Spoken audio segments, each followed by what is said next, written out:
My wife betrayed me. Even now, the words feel unreal as they leave my mouth. You never imagine that the person you built your entire life around could turn on you. Not like this. And it wasn't with a stranger. It wasn't some fleeting affair with a nameless face.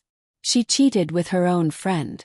A woman who had sat at our table, shared meals with us, laughed with me as though she belonged in our family. That's what destroyed me most. It wasn't only betrayal, it was humiliation. I discovered it by accident. One evening I came home earlier than usual. From upstairs, I heard their laughter drifting down. First I didn't think much of it. My wife often had her over. But the laughter softened into whispers, and those whispers shifted into something else. By the time I stepped into the bedroom, I didn't need an explanation. The truth was laid bare in front of me. My wife entangled with the woman she called her best friend. We all froze. No shouting. No excuses. Just a silence so sharp it cut through the air. My wife's eyes widened, her friend stumbling to find words. I didn't wait for explanations. I didn't want to hear lies. I turned, walked downstairs, and sat in the living room until my wife finally followed. Her face pale, trembling, she whispered, "I'm sorry. I didn't mean for you to find out like this." Not sorry for what she had done, only sorry that I had caught her. That moment told me everything I needed to know. She hadn't loved me in a long time. She had been living in secret, while I played the fool who kept the lights on and carried the weight of our marriage. That night I left. I didn't pack much, just a small bag and what little dignity I had left. Sitting alone in my car staring at the empty road, one thought pierced through the haze. She had stolen what mattered to me. My trust, my loyalty, my love. But I still had one thing she couldn't take: choice.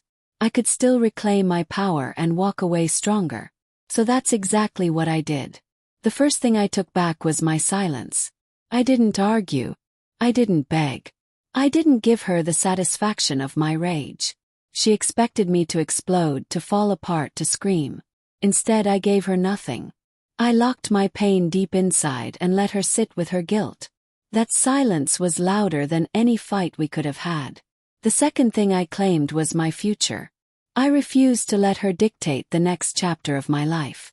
I hired a lawyer, filed for divorce, and handled every detail with precision. I wasn't cruel, but I was deliberate. I made sure everything we built was divided fairly but smartly. The house, the possession she adored most, became mine to sell. The third thing I reclaimed was my pride. She thought she could crush me, but I refused to let her see me broken. I poured myself into work. I threw myself into the gym. I rebuilt brick by brick. Not for her, not out of revenge, but for me. Each morning I forced myself forward, whispering that she no longer had the power to define me. But the hardest part wasn't the silence, or the paperwork, or the lonely nights. It was the memories. Passing restaurants where we'd celebrated anniversaries. Scrolling past old photos from vacations. Hearing songs that once belonged to us. Every reminder felt poisoned. Yet with time I realized something important. Those memories were mine too. She couldn't erase the fact that I had loved honestly, wholeheartedly. Her betrayal didn't erase my ability to love. It only proved she wasn't worthy of it. Months went by. The divorce was finalized. She called a few times, leaving voicemails soaked in tears. "I made a mistake," she sobbed. "I didn't know what I was doing." But I had already seen the truth. She wasn't crying for me, she was crying for what she had lost. The stability, the comfort, the unwavering loyalty I had given so freely. She realized, too late, that no one else would ever love her the way I did. When she begged for one last chance, I calmly told her no. "You chose her. Now live with that choice. I choose me." That was the moment I knew I had taken back my power. She thought her betrayal would break me. Instead, it freed me.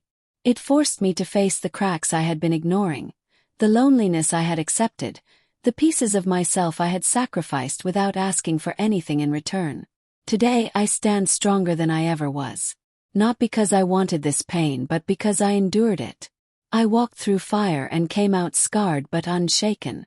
And she's left with the ashes of her own decisions. Betrayal has a way of teaching you what matters most. It shows you how fragile trust can be, how heavy loyalty feels, how silence can cut deeper than rage. But it also shows you your strength. It pushes you to rebuild from the ground up, to decide whether you'll let the darkness consume you, or step into the light. Chose the light. My wife betrayed me with her friend, believing she could strip me of everything. But in the end, I walked away with my dignity, my pride, and my future intact. I wasn't destroyed. I was reborn.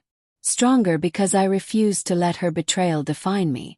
Stronger because I discovered the greatest revenge isn't vengeance. It's healing. Stronger because, when it mattered most, I chose myself.